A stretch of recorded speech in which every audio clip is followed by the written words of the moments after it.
Hello everyone, welcome to my YouTube channel Ankit Mahajan Biology Classes. So our today's topic of discussion is basics of cell signaling. So आज मैं discuss करूंगा basics of cell signaling के regarding. जो cells हैं एक दूसरे के साथ communicate करेंगे via the help of signal molecules. So almost all cells in our body communicate with each other via the help of signal molecule. ठीक है. सो वो सेल जो सिग्नल मॉलिक्यूल को प्रोड्यूस करे एंड रिलीज करे that is known as signalling cell. That cell which produces and releases the signal molecule that is known as signalling cell. जिस cell के ऊपर ये सिग्नल मॉलिक्यूल बाइंड करे and action show करे that cell on which this signal molecule will bind and show its action that is known as target cell. ठीक है, तो मैंने दो सेल्स को रिप्रेजेंट किया.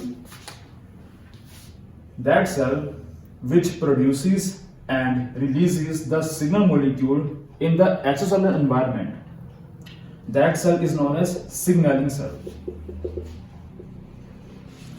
And वो cell जहां पे signal molecule bind करे and अपना action show करे and performs its action, ठीक है, that is known as target cell. That is known as target cell. So it means जो टारगेट सेल है उसके पास रिसेप्टर होना चाहिए इस सिग्नल मॉलिक्यूल का, जिसकी हेल्प से सिग्नल मॉलिक्यूल टारगेट सेल के पास या टारगेट सेल के ऊपर बाइंड कर सकता है. It means target cell must have the receptor for this signal molecule so that signal molecule can bind on this target cell. So मैंने show किया इस टारगेट सेल के पास रिसेप्टर होना चाहिए, must have receptor किसके लिए? for signal molecule. Now first of all I am discussing about the receptors.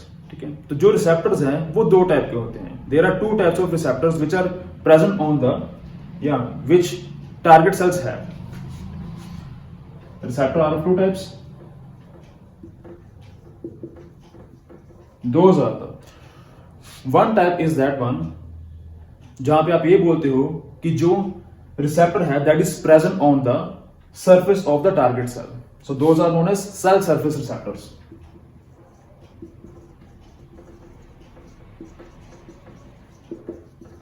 सो वो receptors जो टारगेट सेल के सरफेस के ऊपर प्रेजेंट थे those are known as cell surface receptors. ठीक है, एंड कुछ रिसेप्टर्स ऐसे होते हैं which are present inside the target cells. So वो रिसेप्टर्स जो टारगेट सेल्स के अंदर प्रेजेंट है, अंदर मींस मैं साइटोप्लाज्म को भी बात कर रहा हूं, मैं न्यूक्लियस की बात कर रहा हूं. ठीक है, सो कलेक्टिवली आप चाहे साइटोप्लाज्म शो करो चाहे आप न्यूक्लियस शो करो, so it is a case of intracellular receptors.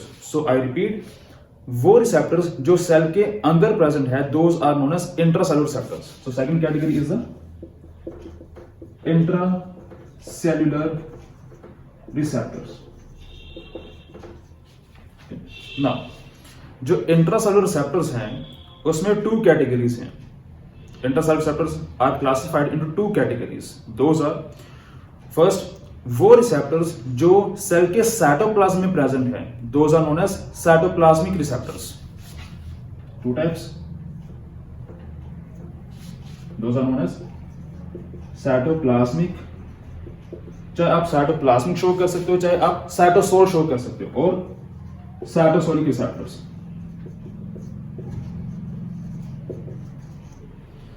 Mainly हम टर्म यूज करते हैं साइटोसोलिक रिसेप्टर्स क्योंकि मोस्ट ऑफ बुक्स में आपको ये टर्मिनोलॉजी मिलती है. नाउ सेकंड कैटेगरी वो इंट्रासेलुलर रिसेप्टर्स जो सेल के न्यूक्लियस में प्रेजेंट है, those receptors which are present in the nucleus, those are known as nuclear receptors. Those are nuclear receptors. ठीक है, सो नेक्स्ट दो टाइप के आपको रिसेप्टर्स मिलते हैं. Those are the cell surface receptor and intercellular receptor. Intercellular receptors are of the two types. Those are the cytosolic receptors and nuclear receptors. So now I am discussing about the signal molecule. This was a signal molecule. This was a signal molecule.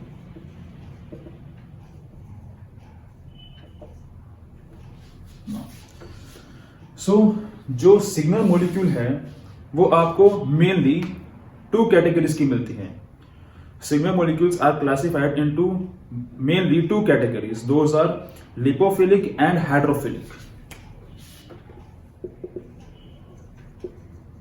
Sigma molecules, two categories. Those are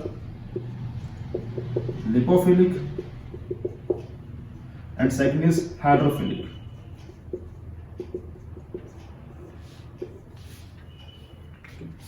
Now, lipophilic are also known as hydrophobic.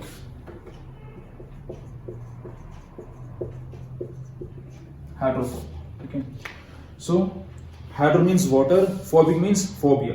ठीक है, means जो water phobic थे, जिनको water पसंद नहीं है, ठीक है, and philic means water loving. ठीक है, water means water, philic means loving.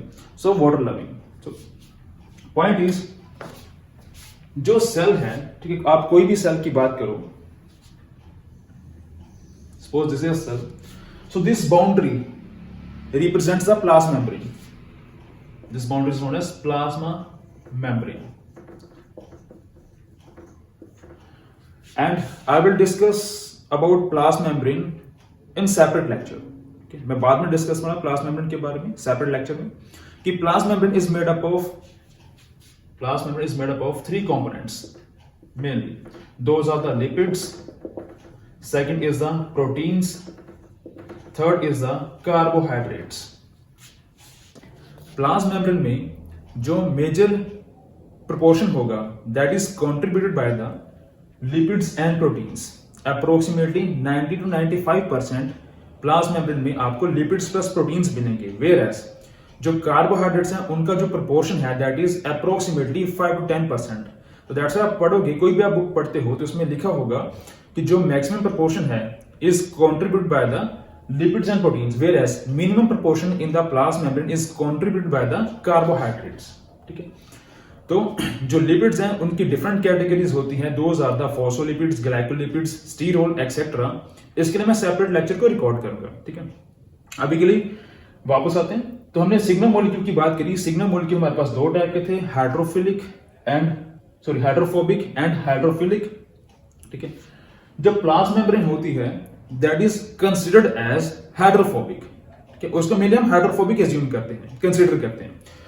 तो जो हाइड्रोफोबिक या लिपोफिलिक सिग्मा मॉलिक्यूल्स हैं उनके लिए इजी होता है प्लाज्मा मेम्ब्रेन को क्रॉस करना, तो वो इजीली प्लाज्मा मेम्ब्रेन को क्रॉस कर पाते हैं. अल्टीमेटली पॉइंट ये है कि लिपोफिलिक या हाइड्रोफोबिक मॉलिक्यूल्स प्लाज्मा मेम्ब्रेन को इजीली क्रॉस कर पाते हैं. दैट्स व्हाई उनका जो रिसेप्टर होता है वो इंट्रासेलुलर रिसेप्टर होता है. ठीक है, सो उनका जो रिसेप्टर होता है दैट इज इंट्रासेलुलर. ये मैं बाद में डिस्कस करूंगा किन के लिए साइटोसोलिक रिसेप्टर्स होते हैं, कौन से सिग्मा मॉलिक्यूल के लिए न्यूक्लियर रिसेप्टर्स होते हैं. अभी के लिए सिंपली इतना पढ़ते हैं कि जो हाइड्रोफोबिक मॉलिक्यूल्स हैं वो प्लाज्मा मेम्ब्रेन को इजीली क्रॉस कर पा रहे थे. दैट्स व्हाई उनका जो रिसेप्टर होगा वो इंट्रासेलुलर रिसेप्टर होगा. वेयरएज जो हाइड्रोफिलिक सिग्मा मॉलिक्यूल्स हैं वो प्लाज्मा मेम्ब्रेन को इजीली क्रॉस नहीं कर पाते. दैट्स व्हाई उनके जो रिसेप्टर्स हैं वो मोस्टली आपको सेल सरफेस रिसेप्टर्स मिलेंगे. तो मैं यहां पे लिख रहा हूं, हाइड्रोफोबिक के लिए आपको मिलेगा इंट्रासेलुलर रिसेप्टर एंड हाइड्रोफिलिक के लिए आपको मिलेंगे सेल सरफेस रिसेप्टर. सो हमने डिस्कस कर दिया अभी कि जो हमारे पास इंट्रासेलुलर रिसेप्टर उसकी फर्दर टू कैटेगरीज है. Those are cytosolic receptors and nuclear receptors. जो साइटोसोल में प्रेजेंट है, जो न्यूक्लियस में प्रेजेंट है. ठीक है, मैं सेल सरफेस के रिसेप्टर्स के बारे में ब्रीफ में बता रहा हूं.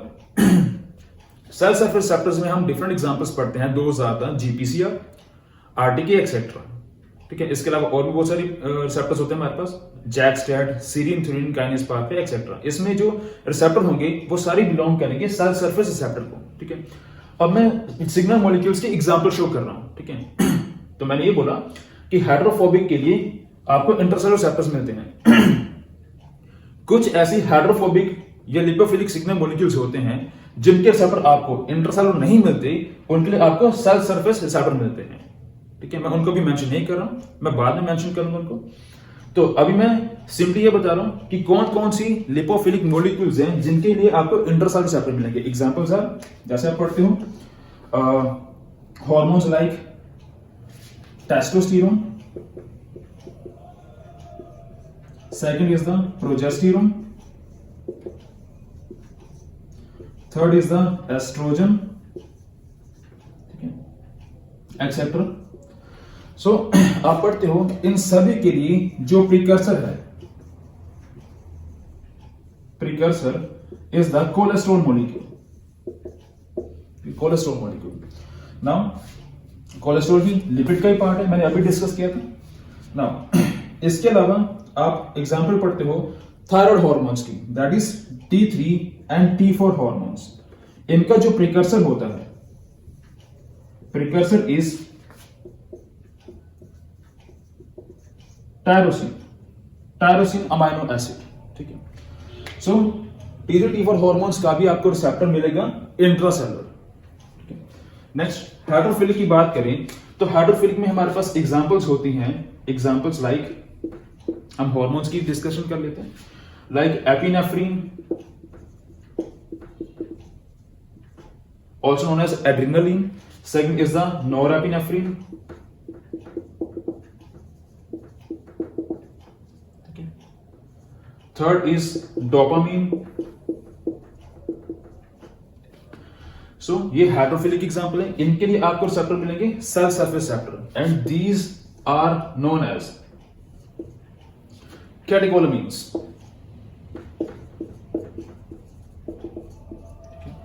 इनके लिए जो प्रिकर्सर होता है, प्रिकर्सर मैं यहां पे शो कर रहा हूं, precursor is also tyrosine amino acid residue. Tyrosine amino acid residue. ठीक है. नेक्स्ट सो शॉर्ट में हमने ये किया कि एक जो सेल्स है उन्होंने आपस में कम्युनिकेट करना था. कम्युनिकेट करेंगे with the help of signal molecule. तो जिस सेल ने प्रोड्यूस किया सिग्नल मॉलिक्यूल को एंड रिलीज किया, that is known as signalling cell. जिसपे ये एक्शन या बाइंड करके एक्शन शो करेगा, that is known as target cell. And it bind करने के लिए यहां पे टारगेट सेल के पास रिसेप्टर्स होंगे. रिसेप्टर दो टाइप के थे, cell surface and intercellular receptor. And intercellular receptor में हमारे पास टू कैटेगरीज होती है, 2000 cytosolic receptor and nuclear receptor. In case of signal molecule हमने डिस्कस किया, सिग्नल मॉलिक्यूल हमारे पास दो टाइप की होगी, या तो हाइड्रोफोबिक होगी या तो हाइड्रोफिलिक होगी. अगर हाइड्रोफोबिक है तो प्लाज्मा को इजीली क्रॉस कर सकती हैं, तो उनके लिए रिसेप्टर आपको मिलेंगे इंटरसेलुलर रिसेप्टर. अगर हाइड्रोफिलिक हैं तो प्लाज्मा को इजीली क्रॉस नहीं कर सकती, दैट्स व्हाई उनके लिए आपको रिसेप्टर मिलेंगे सेल सरफेस रिसेप्टर. ये उनकी एग्जांपल्स मैंने कोट की. ठीक है. नेक्स्ट करते हैं.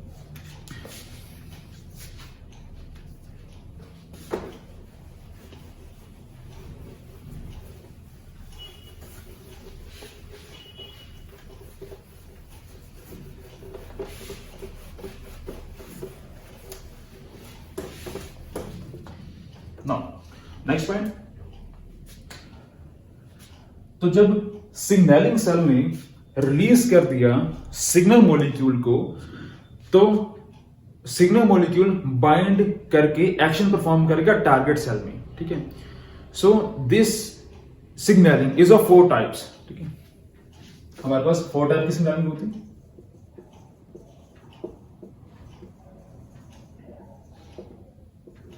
First is autocrine signaling. Second is the paracrine signaling. Third is the endocrine signaling. And last is the juxtacrine signaling. Autocrine, paracrine, endocrine and juxtacrine. ठीक है. Now start करते हैं autocrine signaling को.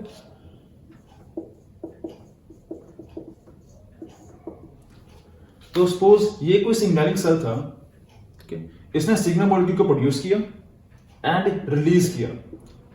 रिलीज करके ये उसी में बाइंड करे जिसने प्रोड्यूस किया था. मींस ये सिग्नलिंग सेल था क्योंकि इसने प्रोड्यूस करके रिलीज किया था. ठीक है. एंड सिग्नलिंग सेल ही अगर बिहेव करे टारगेट सेल की तरह, ठीक है, तो इट मींस सिग्नलिंग सेल के पास इस मॉलिक्यूल के रिसेप्टर होना चाहिए. तो मैं यहां पे रिसेप्टर सेल सरफेस की एग्जांपल लेके चल रहा हूं. ठीक है. तो यहां पे बाइंड कर जाएगा. आप इंटरसेलुलर भी लेके चल सकते हैं, बट जब मैं मेनली इसको सेल सरफेस कंसीडर कर रहा हूं, तो this kind of signalling is known as autocrine signalling. Means signalling cell ही बिहेव करे as a target cell. It is a case of autocrine signalling. So आप इसकी एग्जांपल पढ़ते हो इम्यूनोलॉजी के अंदर कि जब हमें कोई इंफेक्शन होती है, बैक्टीरियल इंफेक्शन होती है, तो उस केस में हमारे डिफरेंट इम्यून सेल्स एक्टिवेट होते हैं. उनमें से एक सेल है TH सेल. ठीक है. TH cell. तो TH सेल फर्दर डिफरेंशिएट होते हैं इनटू द ईदर TH1 और TH2। ठीक है, सो आप किस बेसिस पे इनको डिस्क्राइब करते हो? Answer is on the basis of cytokines. ठीक है, अब मैं साइटोकाइंस की पूरी लिस्ट को रिप्रेजेंट नहीं कर रहा हूं, मैं सिंपली एक साइटोकाइन की बात कर रहा हूं कि आप देखते हो कि जो इंटरल्यूकिन 2 है, interleukin 2 is specifically produced by the TH1 cells. And interleukin 2 क्या करता है? वो TH1 सेल्स के ऊपर ही बाइंड करके TH1 सेल्स की प्रोलिफरेशन करवाता है। ठीक है, so it means this can be TH1 cell, it can be interleukin 2। ठीक है, तो जो बाइंड कर रहा है इसके ऊपर, so it is an example of autocrine signalling. TH1 cell ने इंटरल्यूकिन 2 को प्रोड्यूस किया एंड इंटरल्यूकिन 2 उसी के ऊपर बाइंड कर रहा था। So it is an example of autocrine signalling. Next करते हैं पैराक्राइन सिग्नलिंग।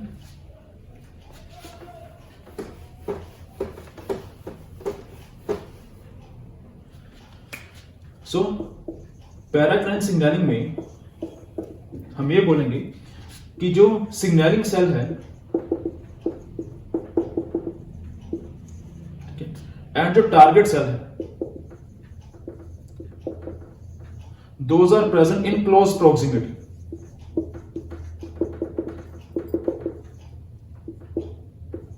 मींस जो सिग्नलिंग सेल है एंड जो टारगेट सेल है वो पास प्रेजेंट है, दैट इज क्लोज प्रोक्सिमिटी में प्रेजेंट है। तो इस केस में क्या हुआ कि सिग्नलिंग सेल ने प्रोड्यूस किया, रिलीज किया एंड ये इसके ऊपर बाइंड कर जाएगा। ठीक है, बाइंड किया एंड एक्शन को परफॉर्म किया। सो यहां मेन पॉइंट क्या रहेगा? Close proximity. आप सेम कंसेप्ट को शो कर सकते हो कि रिसेप्टर इंट्रासेलुलर भी हो सकता है, रिसेप्टर हमारे पास सेल सरफेस भी हो सकता है।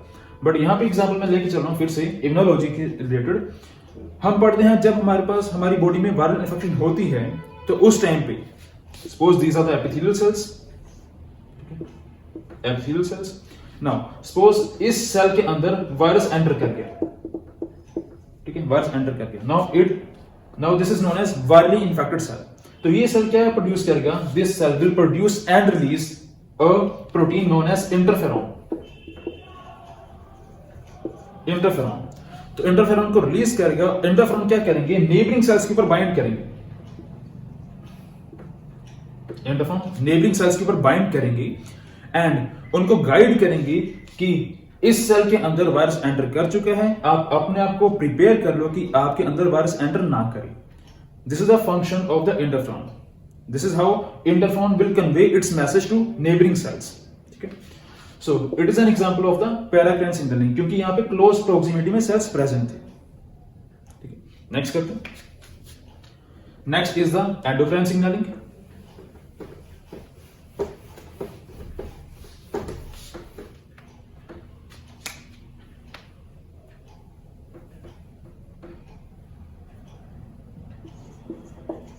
Next is endocrine signalling. तो एंडोक्राइन सिग्नलिंग में आप स्पेसिफिकली ये बोलोगे कि जो सिग्नल मॉलिक्यूल है जिस पे एक्शन शो कर रहा है, दैट इज टारगेट सेल, वो टारगेट सेल बहुत दूर प्रेजेंट है। सो ये रहा signalling cell.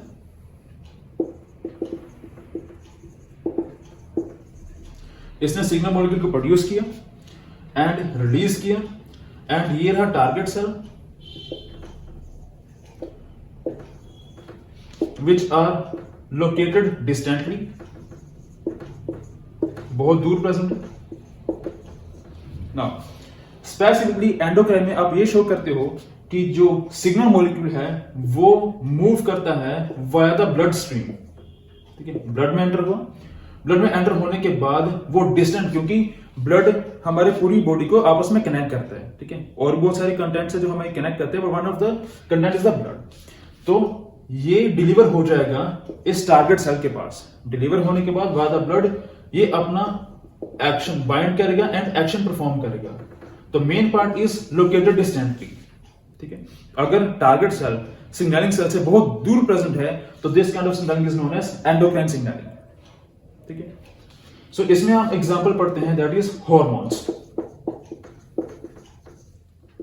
Hormones, so hormones की बात करें, वो ब्लड स्ट्रीम के जरिए ऑल ओवर बॉडी मूव करते हैं, ऑल ओवर द बॉडी को अपना इफेक्ट शो करते हैं। ठीक है, डिस्टेंटली लोकेटेड सेल्स के ऊपर अपना एक्शन शो करते हैं। Last is the juxtacrine signalling.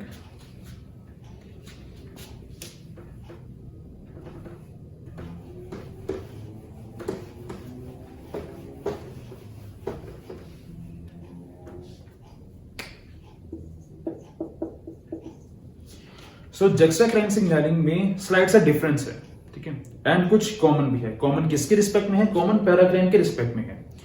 जैसे हमने पढ़ा था पैराक्राइन में कि जो टारगेट सेल होगा वो क्लोज प्रोक्सिमिटी में प्रेजेंट होता है, सेम जक्साक्राइन में भी जो टारगेट सेल है वो क्लोज प्रोक्सिमिटी में प्रेजेंट होता है। तो फिर डिफरेंस कहां पे आया पैराक्राइन एंड जक्साक्राइन में? आंसर इज, अभी तक हमने जो पढ़ा ऑटोक्राइन, पैराक्राइन एंड एंडोक्राइन, इन तीनों केसेस में क्या है, जो सिग्नल मॉलिक्यूल है, सिग्नल मॉलिक्यूल आर रिलीज्ड, आप रिलीज बोल सकते हो और सीक्रेटेड बोल सकते हो। सीक्रेटेड का मतलब यह है कि वो सेल से बाहर की तरफ मूव करके कहीं और एंटर कर रहे थे, ठीक है, अपने डिजायर्ड लोकेशन पे एंटर कर रहे थे। बट जक्साक्राइन सिग्नलिंग में क्या होता है कि जो सेल है वो सिग्नल मॉलिक्यूल को अपने मेम्ब्रेन पे प्रोड्यूस करता है। जो जक्साक्राइन सिग्नलिंग है, इस केस में जो सिग्नल मॉलिक्यूल है वो रिलीज नहीं किए जाते, वो सीक्रेट नहीं किए जाते, वो मेम्ब्रेन पे अपीयर किए जाते हैं, ठीक है। So signalling cell will bear a membrane bound signal molecule, तो ये रहा membrane bound signal molecule. And जो टारगेट सेल है वो हमेशा, ये चीज याद रखना, जो टारगेट सेल है वो हमेशा मेम्ब्रेन बाउंड सिग्नल मॉलिक्यूल के लिए always membrane bound, that is cell surface receptor को ही शो करेगा, सेल सरफेस रिसेप्टर को ही शो करेगा, ठीक है। नाउ तो first of all this was a signalling cell, this is the target cell, close proximity में थे, एंड डिफरेंस इज कि यहां पे जो सिग्नल मॉलिक्यूल है, इस केस में जो सिग्नल मॉलिक्यूल है वो मेम्ब्रेन बाउंड होगा। आप मेम्ब्रेन बाउंड टर्म यूज कर सकते हो या फिर आप सेल सरफेस पे शो कर सकते हो। सेकंड, जो रिसेप्टर होगा इस सिग्नल मॉलिक्यूल के लिए, that is also cell surface, ठीक है। नाउ तो this kind of signalling is known as juxtacrine signalling, ठीक है। इसमें आप एग्जांपल पढ़ते हो, that is delta notch signalling, delta notch signalling. आप और भी एग्जांपल पढ़ते हो, that is the cadherin mediated signalling,